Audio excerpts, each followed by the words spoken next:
भगवान विष्णु का प्रथम अवतार मत्स्य अवतार था।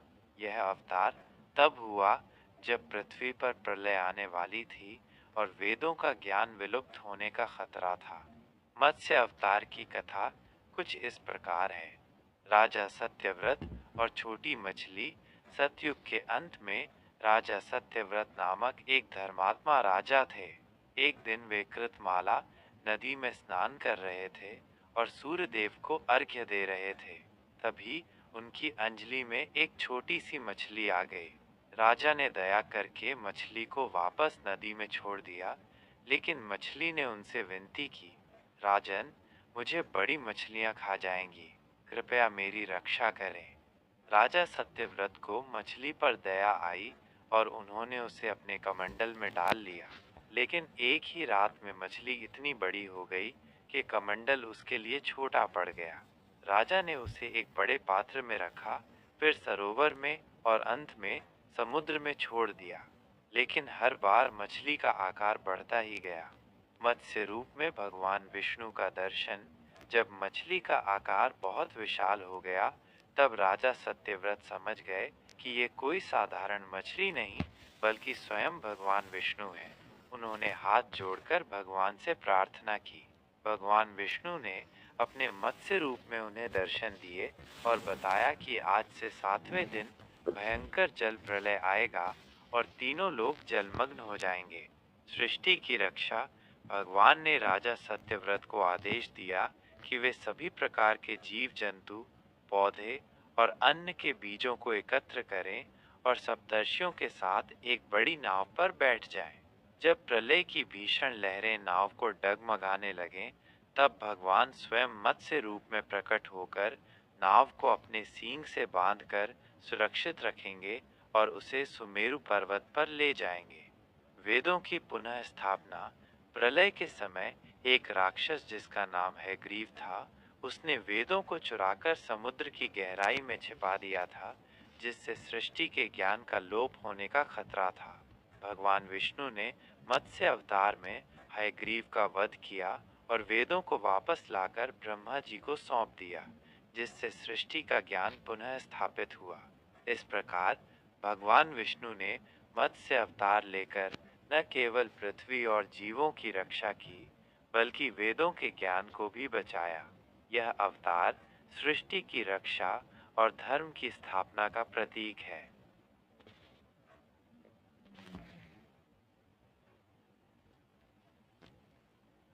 भगवान विष्णु का द्वितीय अवतार कूर्म अवतार या कच्छप अवतार है। यह अवतार समुद्र मंथन की कथा से जुड़ा है, जो हिंदू पौराणिक कथाओं में एक बहुत ही महत्वपूर्ण घटना है। कूर्म अवतार की कथा। प्राचीन काल में देवों और असुरों के बीच अक्सर संघर्ष होता रहता था।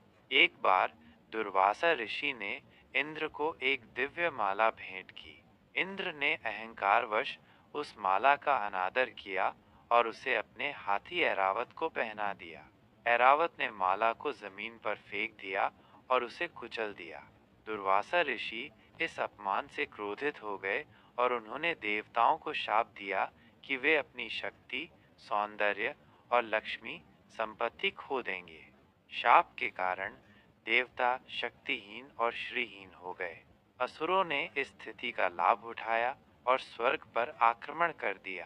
देवता मदद के लिए भगवान ब्रह्मा और भगवान शिव के पास गए और उन्होंने सभी को भगवान विष्णु से मदद मांगने की सलाह दी। भगवान विष्णु ने देवताओं को सलाह दी कि वे असुरों के साथ मिलकर समुद्र मंथन करें। इस मंथन से अमृत निकलेगा, जिसे पीकर देवता अमर हो जाएंगे और अपनी खोई हुई शक्ति पुनः प्राप्त कर लेंगे। लेकिन समुद्र मंथन के लिए एक विशाल पर्वत को मथनी के रूप में और एक विशाल सर्प को रस्सी के रूप में इस्तेमाल करना था। देवताओं और असुरों ने मिलकर मंदराचल पर्वत को मथनी के रूप में चुना और वासुकी नाग को रस्सी के रूप में इस्तेमाल किया। मंथन शुरू हुआ, लेकिन कुछ ही देर में मंदराचल पर्वत इतना भारी हो गया कि वह समुद्र में डूबने लगा। तब भगवान विष्णु ने स्वयं कूर्म कछुआ का विशाल रूप धारण किया और समुद्र की गहराई में जाकर मंदराचल पर्वत को अपनी पीठ पर धारण कर लिया। उनकी विशाल और मजबूत पीठ ने पर्वत को स्थिर रखा, जिससे समुद्र मंथन बिना किसी बाधा के जारी रह सका। समुद्र मंथन से 14 रत्न निकले, जिनमें हलाहल विष, कामधेनु गाय, ऐरावत हाथी, कल्प वृक्ष, अप्सराएं, चंद्रमा, देवी लक्ष्मी, कौस्तुभ मणि, शंख, धन्वंतरी वैद्य, अमृत कलश के साथ और अंत में अमृत कलश शामिल थे। इस प्रकार कूर्म अवतार के माध्यम से भगवान विष्णु ने देवताओं को उनकी खोई हुई शक्ति वापस दिलाने में मदद की, अमृत की प्राप्ति सुनिश्चित की और सृष्टि के कल्याण के लिए महत्वपूर्ण रत्नों और औषधियों को पुनः प्राप्त किया। यह अवतार धैर्य, स्थिरता और धर्म की रक्षा का प्रतीक है।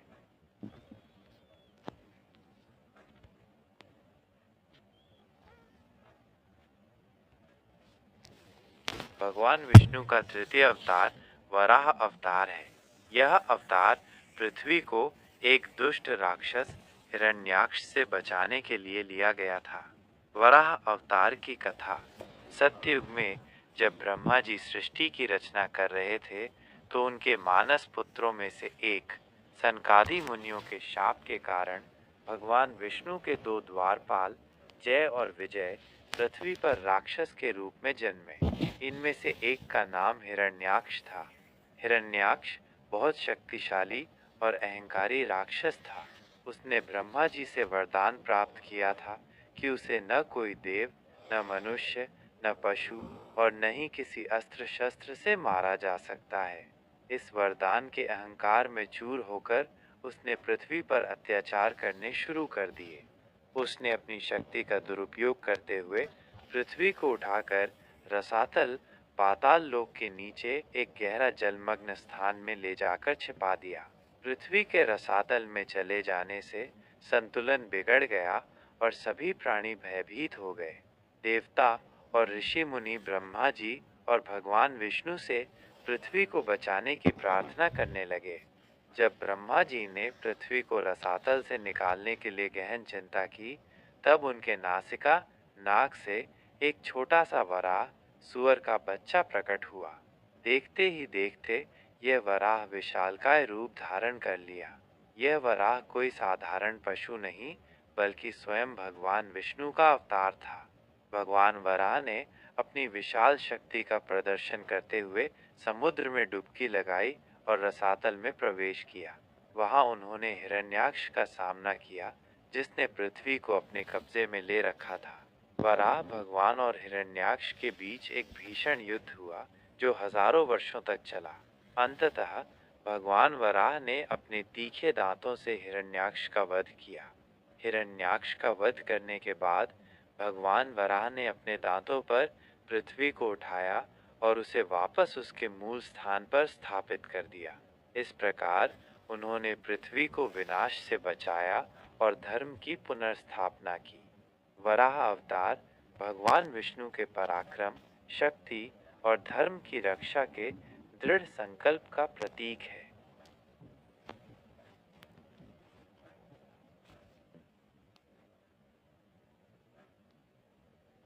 भगवान विष्णु का चौथा अवतार नृसिंह अवतार या नरसिंह अवतार है।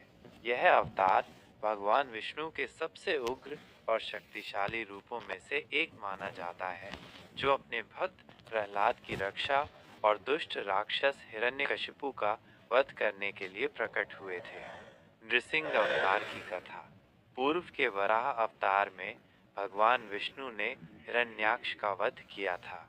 हिरण्याक्ष का बड़ा भाई हिरण्यकशिपु बहुत क्रोधी और बदला लेने की भावना से भरा था।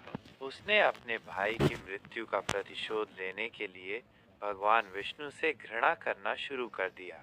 हिरण्यकशिपु ने ब्रह्मा जी से अमरता का वरदान पाने के लिए कठोर तपस्या की। उसकी तपस्या से प्रसन्न होकर ब्रह्मा जी प्रकट हुए और उसे वरदान मांगने को कहा। हिरण्यकशिपु ने ऐसा वरदान मांगा जिससे उसे कोई मार न सके।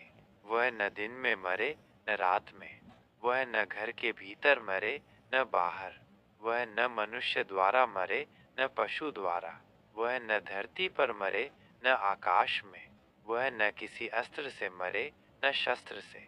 यह वरदान प्राप्त करने के बाद हिरण्यकशिपु अत्यंत अहंकारी हो गया और खुद को भगवान मानने लगा। उसने तीनों लोगों पर अत्याचार करना शुरू कर दिया और घोषणा की कि कोई भी भगवान विष्णु की पूजा नहीं करेगा, केवल उसी की पूजा की जाएगी। हालांकि हिरण्यकशिपु का अपना ही पुत्र प्रहलाद भगवान विष्णु का परम भक्त था। प्रहलाद अपने पिता के अत्याचारों के बावजूद भगवान विष्णु की भक्ति में लीन रहता था। हिरण्यकशिपु ने प्रहलाद को कई बार डराया, धमकाया और उसे विष्णु भक्ति छोड़ने के लिए मजबूर करने की कोशिश की, लेकिन प्रहलाद अपनी भक्ति से विचलित नहीं हुआ। हिरण्यकशिपु ने प्रहलाद को मारने के भी कई प्रयास किए। उसे पहाड़ों से गिराया, विष दिया, हाथियों से कुचलवाया, लेकिन भगवान विष्णु की कृपा से प्रहलाद हर बार सुरक्षित रहा। एक बार हिरण्यकशिपु ने क्रोध में प्रहलाद से पूछा, तेरा विष्णु कहाँ है? क्या वो इस खंभे में भी है? प्रहलाद ने शांत भाव से उत्तर दिया, हाँ, मेरे प्रभु कण कण में विद्यमान है। यह सुनकर हिरण्यकशिपु ने क्रोधित होकर अपनी गदा से उस खंभे पर प्रहार किया। तभी उस खंभे को चीरते हुए भगवान विष्णु नृसिंह आधा मनुष्य आधा सिंह के रूप में प्रकट हुए। भगवान नृसिंह का रूप ऐसा था कि वह हिरण्यकशिपु के वरदान को पूरी तरह से विफल कर देता था। वे न दिन में प्रकट हुए न रात में, बल्कि संध्या गोधूली के समय। वे न घर के भीतर प्रकट हुए न बाहर, बल्कि दहलीज पर। वे न मनुष्य थे न पशु, बल्कि मनुष्य और सिंह का मिश्रण। उन्होंने हिरण्यकशिपु को न धरती पर मारा न आकाश में, बल्कि अपनी जांघों पर लिटाकर। उन्होंने उसे न किसी अस्त्र से मारा न शस्त्र से, बल्कि अपने तीखे नाखूनों से उसके पेट को चीर डाला। इस प्रकार भगवान नृसिंह ने हिरण्यकशिपु का वध किया और अपने भक्त प्रहलाद की रक्षा की। यह अवतार भगवान विष्णु के भक्तों के प्रति उनके असीम प्रेम और दुष्टों के नाश के उनके दृढ़ संकल्प का प्रतीक है। नृसिंह जयंती का पर्व आज भी भगवान नृसिंह के प्राकट्य दिवस के रूप में बड़े उत्साह के साथ मनाया जाता है।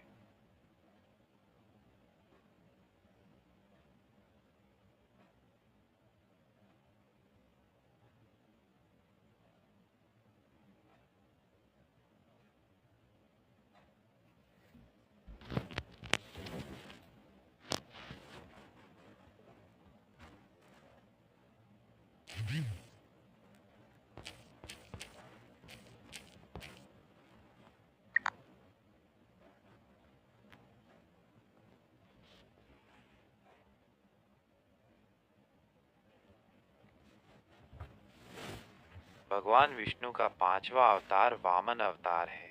यह अवतार अत्यंत महत्वपूर्ण है क्योंकि यह भगवान की अद्भुत लीला और उनके भक्त प्रहलाद के पौत्र बलि महाबली के अहंकार को तोड़ने से संबंधित है। वामन अवतार की कथा। राक्षस राजा बलि, जो भक्त प्रहलाद के पौत्र थे, एक महान योद्धा और दानी थे। उन्होंने अपने पराक्रम से स्वर्ग पर अधिकार कर लिया था और देवताओं को उनके स्थानों से बेदखल कर दिया था। हालांकि वे दानवीर थे, लेकिन उनमें अपने बल और दानशीलता का अहंकार आ गया था। देवताओं को अपने राज्य से वंचित देखकर वे चिंतित हो गए और अपनी माता अदिति के साथ भगवान विष्णु की स्तुति करने लगे। माता अदिति की कठोर तपस्या से प्रसन्न होकर भगवान विष्णु ने उन्हें दर्शन दिए और आश्वासन दिया कि वे उनके पुत्र के रूप में जन्म लेकर देवताओं को उनका राज्य वापस दिलाएंगे। इसी समय राजा बलि अश्वमेध यज्ञ कर रहे थे, जिसमें वे दान दे रहे थे। भगवान विष्णु ने एक छोटे ब्राह्मण बालक वामन का रूप धारण किया और बलि के यज्ञ स्थल पर पहुंचे। वामन बटु का तेज और सौंदर्य इतना अद्भुत था कि सभी मोहित हो गए। राजा बलि ने वामन से पूछा कि उन्हें क्या चाहिए। वामन ने अत्यंत विनम्रता से कहा, महाराज, मुझे केवल 3 पग भूमि चाहिए। मुझे बस उतनी ही जगह चाहिए जितनी मैं अपने 3 छोटे कदमों से नाप सकूं। बलि के गुरु शुक्राचार्य, जो त्रिकालदर्शी थे, उन्होंने तुरंत पहचान लिया कि ये कोई साधारण ब्राह्मण नहीं, बल्कि स्वयं भगवान विष्णु हैं। उन्होंने बलि को चेतावनी दी कि वह वामन को कुछ भी दान न दें, क्योंकि वे उसके सर्वस्व का हरण कर लेंगे। लेकिन बलि अपनी दानवीरता के लिए प्रसिद्ध थे और उन्हें अपने गुरु की चेतावनी पर विश्वास नहीं हुआ। उन्हें लगा कि एक छोटे से बालक को 3 पग भूमि देने में क्या हर्ज है।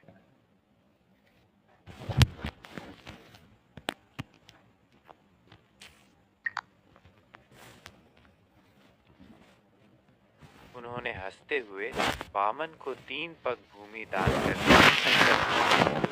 जैसे ही बलि ने संकल्प लिया, भगवान वामन ने अपना विराट रूप धारण कर लिया। उनका शरीर इतना विशाल हो गया कि उन्होंने आकाश को छू लिया और ब्रह्मांड को अपने में समाहित कर लिया। पहले पग से उन्होंने पूरी पृथ्वी को नाप लिया। दूसरे पग से उन्होंने स्वर्ग लोक और समस्त अंतरिक्ष को नाप लिया। अब कोई जगह बची नहीं थी।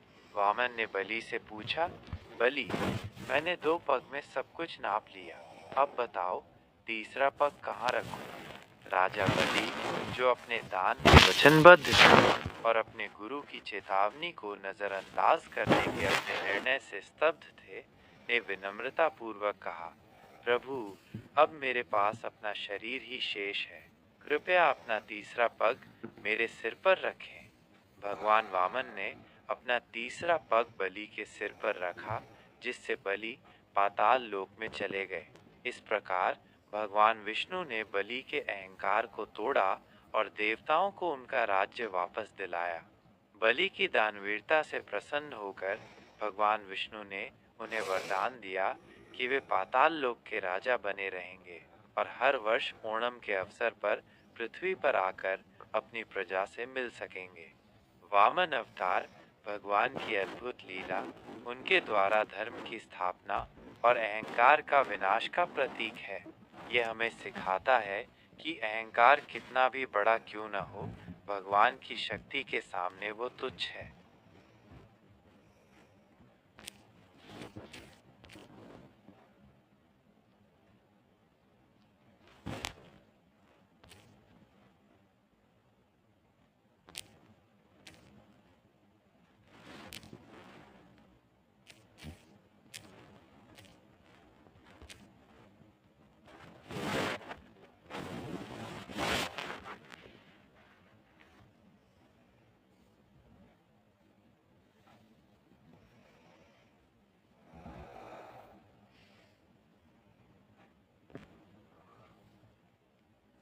भगवान विष्णु का छठा अवतार परशुराम अवतार है।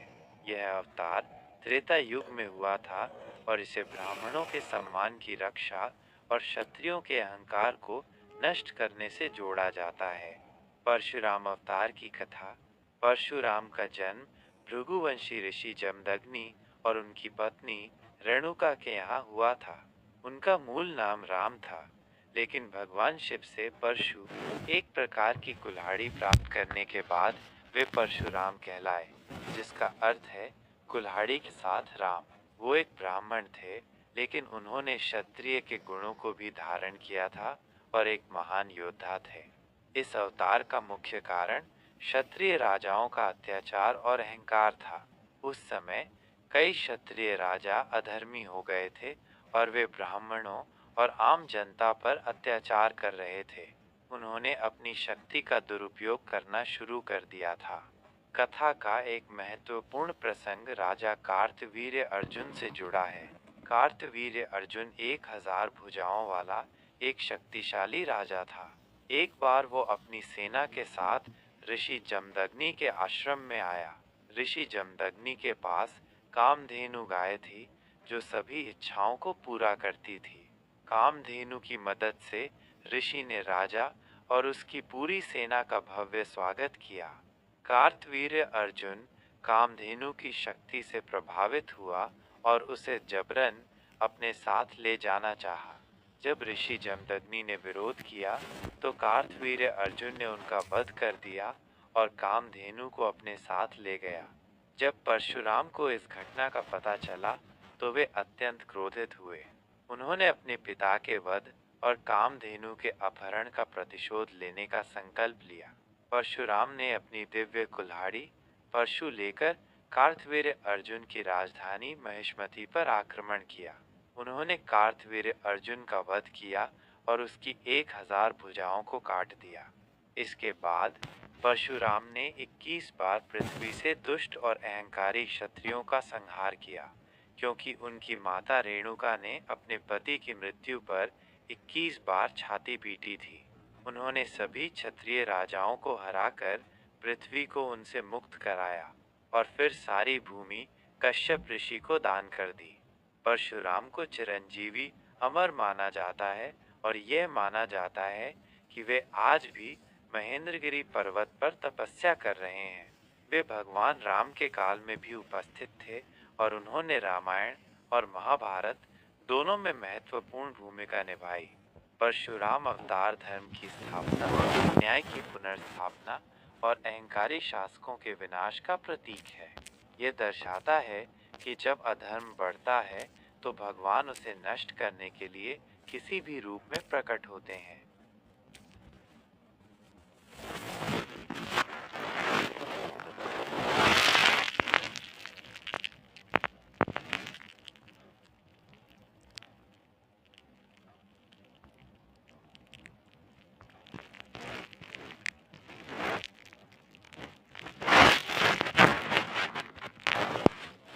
भगवान विष्णु का 7वां अवतार मर्यादा पुरुषोत्तम श्री राम है। यह अवतार त्रेता युग में हुआ था और इसे धर्म, कर्तव्य, त्याग और मर्यादा का सर्वोच्च प्रतीक माना जाता है। श्री राम अवतार की कथा। अयोध्या के राजा दशरथ को कोई पुत्र नहीं था। उन्होंने पुत्र प्राप्ति के लिए पुत्र कामेष्टि यज्ञ का आयोजन किया। इस यज्ञ के परिणाम स्वरूप भगवान विष्णु ने स्वयं दशरथ के पुत्र के रूप में अवतरित होने का निर्णय लिया, क्योंकि उस समय राक्षस राज रावण का अत्याचार पृथ्वी पर बहुत बढ़ गया था। रावण ने ब्रह्मा से वरदान प्राप्त किया था कि उसे कोई देव, दानव, गंधर्व या यक्ष नहीं मार सकता। उसने मनुष्य को तुच्छ समझकर उसे अपनी मृत्यु का कारण नहीं माना था। भगवान विष्णु ने दशरथ की सबसे बड़ी पत्नी कौशल्या के गर्भ से राम के रूप में जन्म लिया। कैकेयी के गर्भ से भरत और सुमित्रा के गर्भ से लक्ष्मण और शत्रुघ्न का जन्म हुआ। श्री राम बचपन से ही शांत, मर्यादापूर्ण और धर्मपरायण थे। उन्होंने गुरु वशिष्ठ से शिक्षा प्राप्त की और शस्त्र विद्या में निपुण हुए। प्रमुख घटनाएं: ताड़का वध और अहिल्या उद्धार। युवावस्था में राम और लक्ष्मण ऋषि विश्वामित्र के साथ उनकी यज्ञों की रक्षा के लिए गए। वहां उन्होंने राक्षसी ताड़का का वध किया और ऋषि गौतम की शापित पत्नी अहिल्या का उद्धार किया। सीता स्वयंवर और विवाह। विश्वामित्र उन्हें मिथिला ले गए, जहां राजा जनक की पुत्री सीता के स्वयंवर का आयोजन था। शर्त थी कि जो शिव धनुष पिनाक को तोड़ेगा उसी से सीता का विवाह होगा। भगवान राम ने उस धनुष को तोड़ दिया और सीता से विवाह किया। वनवास। कैकेयी ने अपने पुत्र भरत को राजा बनाने और राम को 14 वर्ष का वनवास देने के लिए दशरथ से 2 वरदान मांगे। राम ने अपने पिता के वचन का पालन करने के लिए सहर्ष वनवास स्वीकार कर लिया। उनके साथ उनकी पत्नी सीता और छोटे भाई लक्ष्मण भी वनवास गए। रावण द्वारा सीता हरण। वनवास के दौरान लंका के राक्षस राज रावण ने छल से सीता का हरण कर लिया और उन्हें लंका ले गया। हनुमान का लंका दहन और सेतु निर्माण। सीता की खोज में राम और लक्ष्मण की मुलाकात वानर सेना से हुई। हनुमान ने लंका जाकर सीता का पता लगाया और लंका दहन किया। वानर सेना ने रामेश्वरम में पत्थरों से एक विशाल सेतु, राम सेतु का निर्माण किया, जिसके द्वारा राम और उनकी सेना लंका पहुंची। रावण वध और सीता की वापसी। राम और रावण के बीच भीषण युद्ध हुआ। अंततः भगवान राम ने रावण का वध किया और लंका पर विजय प्राप्त की। सीता को वापस लाया गया और अग्नि परीक्षा के बाद उनकी पवित्रता सिद्ध हुई। अयोध्या वापसी और राम राज्य।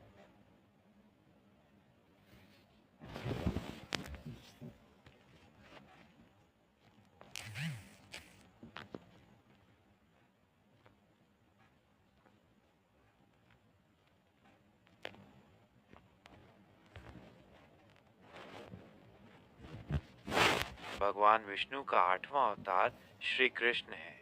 यह अवतार द्वापर युग में हुआ था और इसे प्रेम, लीला, ज्ञान, धर्म और कर्म योग का सर्वोच्च प्रतीक माना जाता है।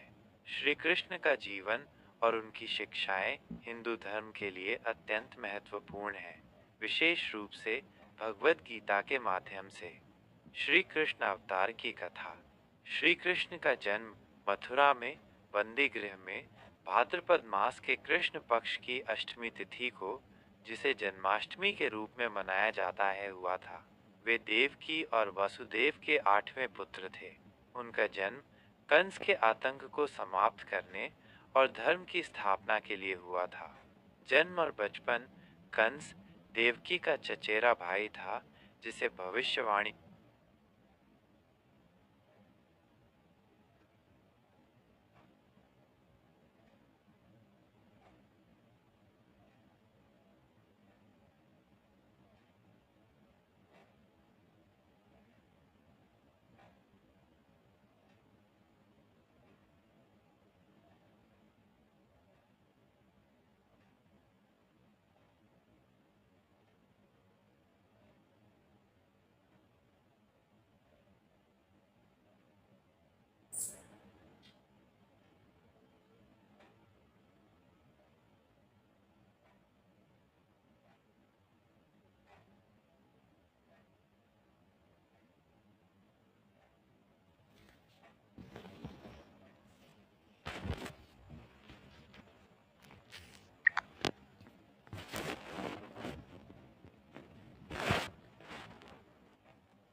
मिली थी कि देवकी का 8वां पुत्र उसका वध करेगा। इसलिए उसने देवकी और वसुदेव को कारागार में डाल दिया और उनके सभी बच्चों को मार डाला। हालांकि श्री कृष्ण के जन्म के समय एक चमत्कार हुआ और वसुदेव उन्हें गोकुल में नंद बाबा और यशोदा मैया के पास छोड़ आए, जहां उनका पालन पोषण हुआ। श्री कृष्ण ने बचपन से ही अनेक लीलाएं की, जैसे पूतना वध, शक्टासुर वध, तृणावर्त वध, कालिया मर्दन, गोवर्धन लीला, जिसमें उन्होंने अपनी छोटी उंगली पर गोवर्धन पर्वत उठाकर इंद्र के प्रकोप से ब्रजवासियों की रक्षा की, और माखन चोरी की शरारतें। उनकी इन लीलाओं ने उन्हें माखन चोर, गिरधारी और नंदलाल जैसे अनेकों नाम दिए। मथुरा वापसी और कंस वध। युवावस्था में कृष्ण और बलराम मथुरा लौटे। उन्होंने कंस के कई राक्षसों जैसे चाणूर और मुष्टिक का वध किया और अंत में स्वयं कंस का वध करके मथुरा वासियों को उसके अत्याचारों से मुक्त कराया। इसके बाद उन्होंने उग्रसेन को मथुरा का राजा बनाया। द्वारका की स्थापना और महाभारत। कृष्ण ने बाद में द्वारका नगरी की स्थापना की और यदुवंश के राजा बने। उनके जीवन की सबसे महत्वपूर्ण घटना महाभारत युद्ध थी, जहां उन्होंने कुरुक्षेत्र के मैदान में पांडवों के सारथी की भूमिका निभाई। उन्होंने अर्जुन को भगवत गीता का दिव्य ज्ञान दिया, जिसमें कर्मयोग, ज्ञान योग, भक्ति योग और आत्मा की अमरता जैसे गहन दार्शनिक सिद्धांत निहित हैं। इस ज्ञान ने अर्जुन को युद्ध लड़ने के लिए प्रेरित किया और धर्म की स्थापना में महत्वपूर्ण भूमिका निभाई। धर्म की स्थापना और मोक्ष। श्री कृष्ण ने अपने जीवन काल में अनेकों असुरों और अधर्मी राजाओं का संहार किया और धर्म की स्थापना की। उन्होंने पांडवों को धर्म के मार्ग पर चलने में मार्गदर्शन किया और अंततः धर्मराज युधिष्ठिर को हस्तिनापुर का राजा बनाया। उनका जीवन लीलाओं, ज्ञान और पराक्रम से भरा था, जो हमें प्रेम, करुणा और न्याय के महत्व को सिखाता है। श्री कृष्ण का अवतार हमें ये भी सिखाता है कि जीवन में हर कर्म को निस्वार्थ भाव से करना चाहिए। निष्काम कर्म, उनका अवतार भगवान के पूर्ण अवतार के रूप।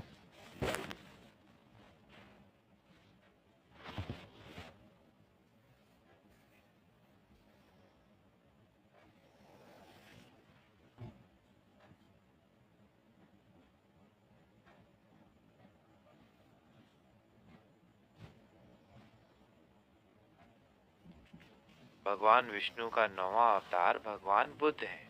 यह अवतार कलयुग के आरंभ में हुआ था और इसे धर्म की स्थापना, अहिंसा और ज्ञान के प्रचार से जोड़ा जाता है। भगवान बुद्ध अवतार की कथा। हिंदू धर्म में भगवान बुद्ध को भगवान विष्णु के 9वें अवतार के रूप में मान्यता दी जाती है, जिन्होंने नास्तिकों और अधर्मियों को सही मार्ग पर लाने के लिए जन्म लिया।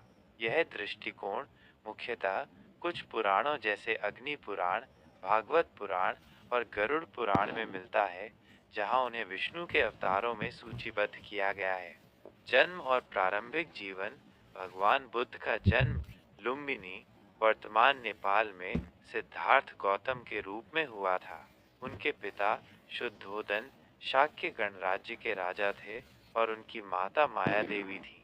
उनके जन्म के तुरंत बाद यह भविष्यवाणी की गई थी कि वे या तो एक महान सम्राट बनेंगे या एक महान आध्यात्मिक नेता।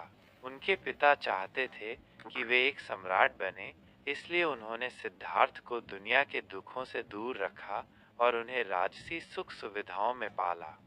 सिद्धार्थ का विवाह यशोधरा से हुआ और उनका एक पुत्र राहुल था। सत्य की खोज और संन्यास। एक दिन सिद्धार्थ महल से बाहर निकले और उन्होंने 4 दृश्य देखे। एक बूढ़ा व्यक्ति, एक बीमार व्यक्ति, एक मृत व्यक्ति और एक सन्यासी। इन दृश्यों ने उन्हें जीवन के दुख और क्षणभंगुरता का एहसास कराया। उन्होंने समझा कि सांसारिक सुख केवल क्षणिक हैं और अंततः दुख की ओर ले जाते हैं। जीवन के परम सत्य की खोज में सिद्धार्थ ने 29 वर्ष की आयु में अपनी पत्नी, पुत्र और राजसी जीवन को त्याग दिया और संन्यास ले लिया। वे ज्ञान प्राप्त करने के लिए विभिन्न गुरुओं के पास गए, लेकिन कहीं भी उन्हें संतोष नहीं मिला। बुद्धत्व की प्राप्ति। अंततः सिद्धार्थ ने बोधगया में एक बोधि वृक्ष के नीचे कठोर तपस्या की। 49 दिनों की गहन साधना के बाद उन्हें ज्ञानोदय, निर्वाण या बुद्धत्व प्राप्त हुआ। तभी से वे बुद्ध कहलाए, जिसका अर्थ है जागृत व्यक्ति या ज्ञानी। धर्म का प्रचार। ज्ञान प्राप्ति के बाद बुद्ध ने अपना पहला धर्मोपदेश सारनाथ में दिया, जिसे धर्मचक्र प्रवर्तन कहा जाता है। उन्होंने अपने जीवन के शेष 45 वर्ष धर्म का प्रचार करने में बिताए, जिसमें उन्होंने 4 आर्य सत्य और अष्टांगिक मार्ग का उपदेश दिया। उनके मुख्य सिद्धांत थे: 1. दुख, जीवन दुखमय है। 2. दुख का कारण। दुख का कारण तृष्णा और आसक्ति है। 3. दुख निरोध, दुख का अंत संभव है। 4. दुख निरोध गामिनी प्रतिपदा, दुख के अंत का मार्ग अष्टांगिक मार्ग है। बुद्ध ने अहिंसा, करुणा, मध्यम मार्ग और कर्म के महत्व पर जोर दिया। उन्होंने जाति पाति के भेदभाव को नकारा और सभी मनुष्यों को समान माना। उनके उपदेशों ने लाखों लोगों को आकर्षित किया और बौद्ध धर्म की नींव रखी। अवतार का उद्देश्य। हिंदू दृष्टिकोण से हिंदू परंपरा के अनुसार भगवान विष्णु ने बुद्ध के रूप में अवतार इसलिए लिया ताकि वे उन लोगों को वैदिक कर्म कांडों की हिंसा से विमुख कर सकें जो उन पर अंधविश्वास करने लगे थे, और उन्हें अहिंसा और आत्मज्ञान के मार्ग पर ला सकें। यह भी माना जाता है कि उन्होंने नास्तिकों को सही मार्ग पर लाने के लिए या फिर आसुरी शक्तियों को भ्रमित करने के लिए ये अवतार लिया, ताकि वे मोक्ष से वंचित रह जाएं। भगवान बुद्ध का अवतार हमें शांति, अहिंसा, करुणा और आत्मज्ञान के महत्व को सिखाता है।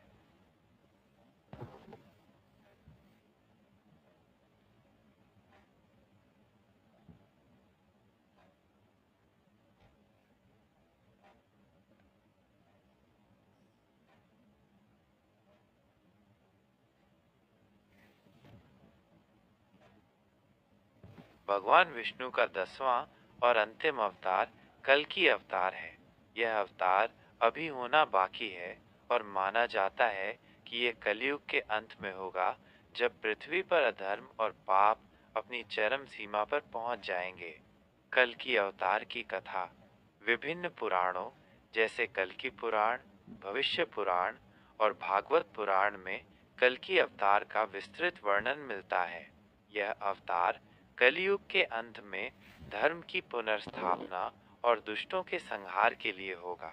अवतार का समय और स्थान माना जाता है कि भगवान कल्कि का प्राकट्य कलयुग के अंतिम चरण में, जब मानव जाति का नैतिक और आध्यात्मिक पतन अपनी पराकाष्ठा पर होगा।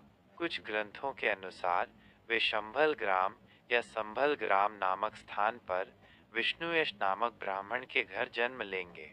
अवतार का उद्देश्य कल्कि अवतार का मुख्य उद्देश्य कलयुग के अंत में पृथ्वी से अधर्म, पाप, भ्रष्टाचार और दुष्टों का नाश करना है। जब मनुष्य धर्म और नैतिकता को पूरी तरह से भूल जाएगा, शासक क्रूर हो जाएंगे और समाज में अराजकता फैल जाएगी, तब भगवान कल्कि प्रकट होंगे। कल्कि का स्वरूप और कार्य कल्कि भगवान को एक श्वेत घोड़े पर सवार, हाथ में चमचमाती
तलवार लिए हुए दर्शाया गया है।